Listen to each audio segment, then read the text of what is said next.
Chapter 15. Mr. Collins was not a sensible man, and the deficiency of nature had been but little assisted by education or society, the greatest part of his life having been spent under the guidance of an illiterate and miserly father, and though he belonged to one of the universities, he had merely kept the necessary terms without forming at it any useful acquaintance. The subjection in which his father had brought him up had given him originally great humility of manner, but it was now a good deal counteracted by the self-conceit of a weak head, living in retirement, and the consequential feelings of early and unexpected prosperity. A fortunate chance had recommended him to Lady Catherine de Bourgh when the living of Hunsford was vacant, and the respect which he felt for her high rank, and his veneration for her as his patroness, mingling with a very good opinion of himself, of his authority as a clergyman, and his right as a rector, made him altogether a mixture of pride and obsequiousness, self-importance and humility.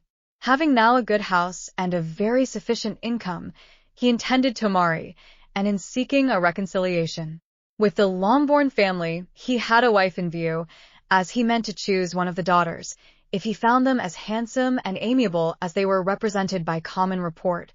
This was his plan of amends of atonement for inheriting their father's estate, and he thought it an excellent one, full of eligibility and suitableness, and excessively generous and disinterested on his own part. His plan did not vary on seeing them. Miss Bennet's lovely face confirmed his views, and established all his strictest notions of what was due to seniority, and for the first evening she was his settled choice. The next morning, however, made an alteration, for in a quarter of an hour's tete-a-tete with Mrs. Bennet before breakfast, a conversation beginning with his parsonage house, and leading naturalito the avowal of his hopes that a mistress for it might be found at